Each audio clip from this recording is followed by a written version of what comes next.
Assalamualaikum warahmatullahi wabarakatuh. Perkenalkan, saya Farhan Padluaraman Patoni, mahasiswa Ilmu Komunikasi Universitas Muhammadiyah Yogyakarta, peserta mata kuliah Government and Public Affairs tahun 2022. Pada video kali ini saya akan menjelaskan 3 pokok bahasan mengenai yang pertama tentang komunikasi publik pemerintah, kemudian tentang pengelolaan media pemerintah, dan juga media relation pemerintah.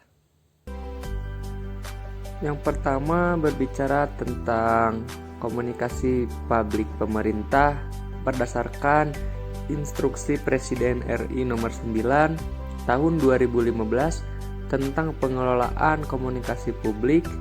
Instruksi ini ditujukan untuk pemerintah pusat, pemerintah provinsi, dan pemerintah kabupaten. Kemudian peran di tingkat pusat ini dilaksanakan oleh Kominfo. Adapun tugas Kominfo diantaranya melakukan media monitoring dan menganalisis konten media terkait dengan kebijakan dan program pemerintah, menyusun narasi tunggal terkait dengan kebijakan dan program pemerintah kepada publik sesuai arahan Presiden. Kemudian melaksanakan diseminasi dan edukasi terkait kebijakan dan program pemerintah melalui seluruh saluran komunikasi yang tersedia. Kemudian mengkoordinasikan perencanaan, penyiapan, dan pelaksanaan komunikasi publik terkait dengan kebijakan dan program pemerintah. Yang terakhir, melakukan kajian terhadap data dan informasi yang disampaikan kementerian dan lembaga pemerintahan ataupun non-pemerintahan. Komunikasi publik yang efektif menjadi garda terdepan dari upaya untuk memberikan informasi yang akurat, menumbuhkan kepercayaan dan rasa aman kepada publik dalam situasi krisis. Tujuannya yaitu menyerap aspirasi publik dan menyampaikan informasi dan kebijakan pemerintah.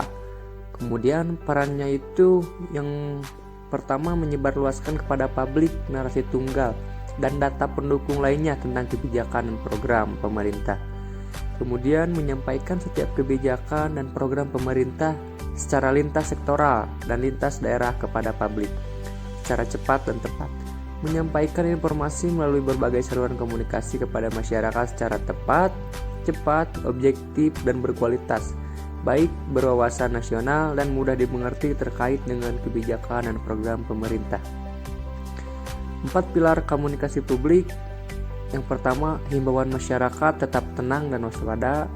Kemudian, pemberian akses informasi ke media dan pengarus utamaan gerakan. Kemudian, pentingnya penerapan prinsip utama dalam komunikasi publik. Komunikasi publik di masa krisis yang perlu dikembangkan adalah komunikasi yang bersifat akurat dan cepat, serta meminimalkan rumor serta kesalahpahaman. Oleh karena itu, pemerintah perlu mengembangkan kemampuan dalam menyediakan informasi yang memadai dengan berpegang pada prinsip keterbukaan, kesegeraan, konsistensi, dan akurasi. Selanjutnya, pembahasan mengenai pengelolaan pemanfaatan media sosial. Perencanaan media sosial secara sederhana, perencanaan media sosial dapat dilakukan dengan metode POS ataupun People, Object, Strategi, dan Teknik, yang merupakan keempat ini penting dalam mengembangkan strategi media sosial. Yang pertama tadi, people ataupun halayak adalah penetapan halayak yang menjadi sasaran komunikasi ataupun instansi dan perilaku online halayak yang didasarkan pada segmentasi teknografi sosial. Yang kedua ada objektif ataupun sasaran, adalah penentuan sasaran yang didasarkan pada kebutuhan instansi ataupun mendengarkan aspirasi halayak dalam memperoleh masukan, menyosialisasikan informasi untuk membangun kesadaran, atau memberdayakan halayak. Kemudian yang ketiga, strategi adalah cara instansi menentukan hubungan dengan halayak. Dan yang keempat, yaitu teknologi adalah penentuan aplikasi yang sesuai dengan kebutuhan. Adapun beberapa tujuan instansi dalam pemanfaatan media sosial, yaitu yang pertama, menyimak ataupun listening. yaitu instansi menggunakan media sosial untuk memahami dan menyerap aspirasi kebutuhan halayak. Kemudian yang kedua, talking atau berbicara, yaitu instansi menggunakan media sosial untuk menyebarluaskan pesan dan informasi.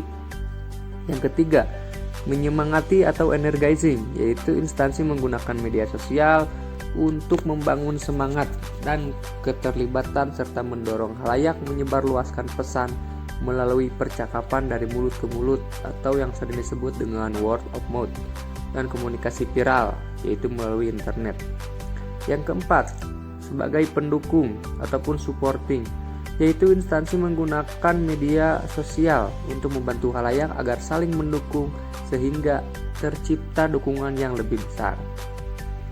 Dan yang kelima, sebagai merangkul atau embracing, yaitu instansi menggunakan media sosial untuk melibatkan halayak ke dalam kegiatan instansi, termasuk dalam memberikan masukan, saran, gagasan, dan atau tindakan nyata. Kemudian yang selanjutnya, adapun kegiatan media sosial.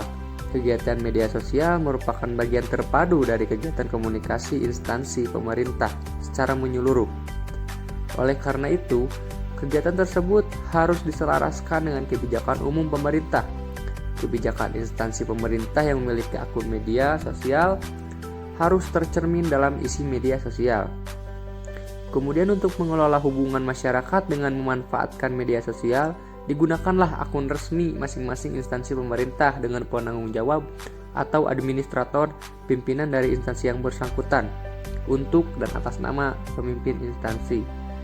Adapun langkah pelaksanaan dalam media sosial, yang pertama itu menentukan halayak sasaran yang tepat sesuai dengan segmentasi teknografis. Kemudian yang kedua, memilih dan membuat akun media sosial yang sesuai dengan halayak sasaran. Yang ketiga, membuat dan mengunggah pesan dengan melakukan tagging. Yang keempat, memantau percakapan. Yang kelima, menjawab komentar, masukan, atau pertanyaan halayak.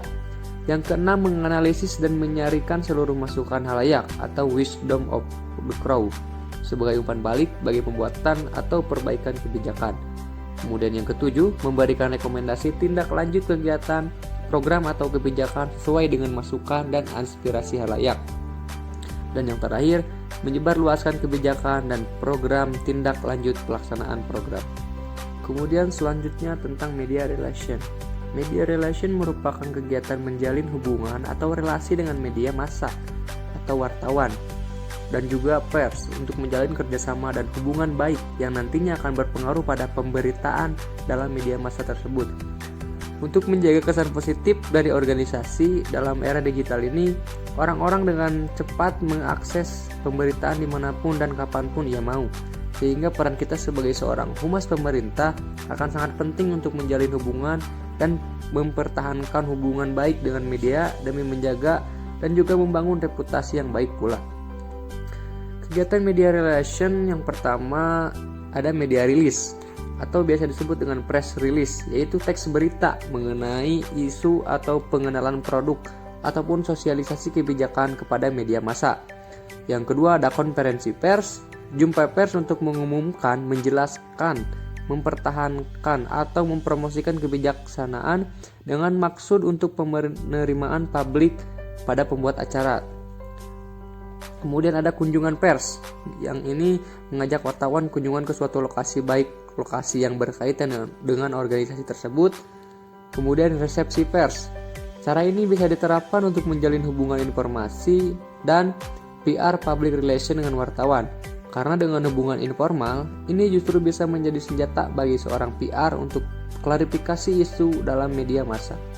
Selanjutnya ada briefing pers, bentuk jumpa pers resmi yang dilaksanakan secara periodik tertentu pada awal atau akhir bulan atau tahunan oleh pihak hubungan masyarakat atau pimpinan perusahaan dan pejabat tinggi lembaga bersangkutan. Dan yang terakhir ada media gathering. Media gathering ini hampir sama dengan konferensi pers. Cukup sekian yang bisa saya sampaikan. Mohon maaf bila ada kekurangan. Wassalamualaikum warahmatullahi wabarakatuh.